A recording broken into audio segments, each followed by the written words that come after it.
Hey there, Russ here from Tactical Mortgage Solutions, and I'm just going to walk you through a quick tutorial on how to create and manage a strategy session for the home sale and purchase category. So what I'm going to have here is I've got a couple clients that are coming up and they've contacted me and they said that they're going to be selling and buying. So my first meeting with them, I will try to book a meeting with them via Loom or something like that, and I'll walk through a strategy session with them and work it out and collaborate with them. It is the goal of collaborating with them that will actually forms part of your conversion. And you can do this with them so that everyone's on the same page. So what I'm going to do is I'm going to create a strategy session and walk you through how I do that. So I'm going to say Wayne. Now, if Wayne Gretzky is already in my contacts, but once I've created an account for Wayne and for Janet, then they already have a strategy session created, so their own account. So if I want to go back to the strategy session I want to create, or that I'm creating, is I'd go back through contacts and I'd search for Wayne there instead of creating a whole other strategy session. So once I save this, I've now created an account for them and I can add multiple strategy sessions across the board. So a couple ways we can send this to them for the home sale and purchase is we can send access and they can open their account. If this turns green, we know they've opened their account. So we can track engagement by this way here, or what we can do is see when they've joined by looking at this. So in this case here, we're going to create a home sale and purchase, and I'm going to say sale and purchase planning. Now, because transfer tax is different across Canada in each province, and GST and HST and PST, I've created them for each province. Since I'm in BC, I'm going to work on this one. I'm going to say that Wayne is a repeat buyer, and he's newly married to Janet, and she is a first-time buyer. So once I've created this account, now I'm going to run through a budget with them. And this here is really important that you can work this out for them. And I'll normally do this before an application form, so we know exactly what we're dealing with. And I don't want to go ahead and do an application form and so forth unless we've completed a strategy session, because then we know if they can actually do this, make this work. Because sometimes it just doesn't line up with the numbers and stuff. So this is just a good first meeting process that I do with my clients. So we're going to work out the sale costs, and I'm just going to say $600K sale, and we're just going to work this out very quickly. And real estate costs, it works it out for you. I'm just going to say in some cases, maybe this is 6, so I'll adjust it. Now in here, what I'm going to say is they're with Merrick's.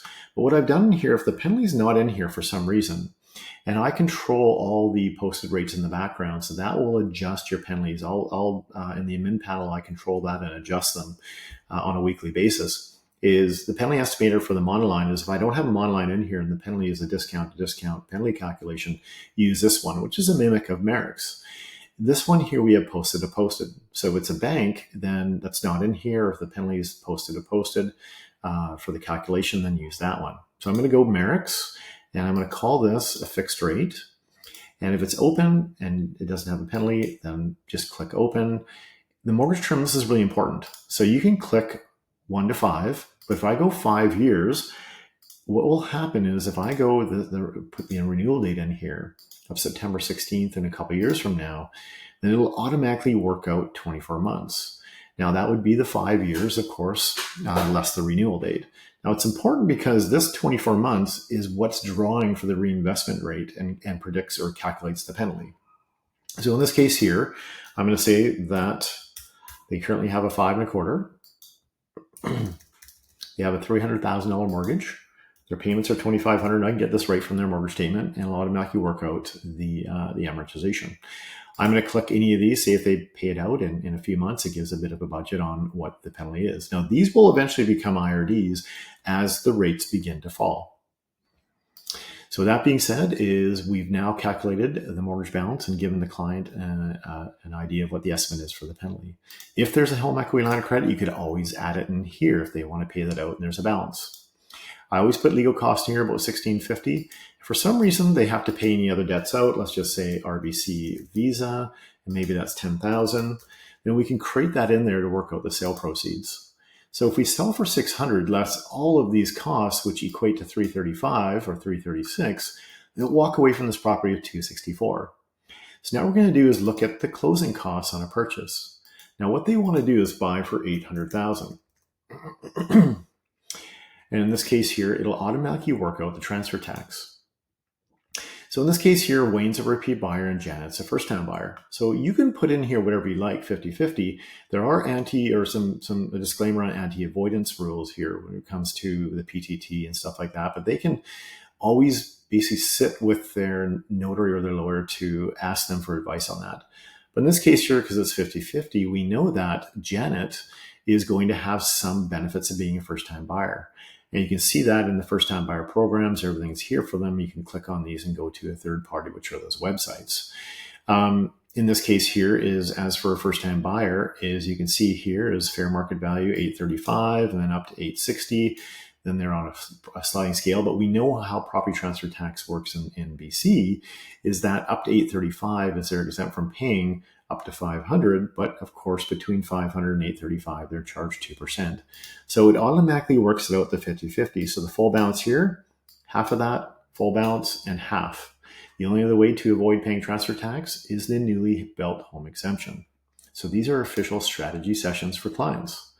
I will leave this out for the time being because I'm going to calculate my transfer or my closing costs first. Sometimes we need appraisal, sometimes we don't. Legal cost, maybe a couple thousand I budget for. Property tax adjustment, $1,350. Insurance, if you happen to sell insurance, and I'm just going to call this a strata condo, maybe that's $1,350 in that range as well. And when we look at this here, if you sell insurance, then what happens here is that up in this section here in your account is if you have home insurance, I always put this in here because it's in my process, then I don't forget to offer it. So in this case here, we're going to just advise a client so they can contact that person. Home inspection, maybe $600. So the total closing costs are about $14,000 to $15,000. In this case here, we walk away with $264, less our closing costs. We have about $249. So then what I'll do is I'll pop down here and I'll look at, okay, 20%, we've used that. Now what we're going to do is we're going to create, and I always leave a bit of a buffer here. And I'll go 245. And that'll leave a bit of a buffer. So in here then, what we've got is a sale price of $600, buying for $800. Now in this case here, they may sell for $600 or they may sell for $625. You can do up to 3 strategy sessions across the board here. And if that is the case, you can see here as we walk away with a little bit more money. So that means that if we take this out, then we have a bit more for down payment. So let's go $270. And what you can do is show them just with different sale prices what they need to do in order to make that work and what it looks like side by side. So in this case here, the mortgage would be quite a bit less. And you can create another one, duplicate another one, and also create 3 strategy sessions across the top.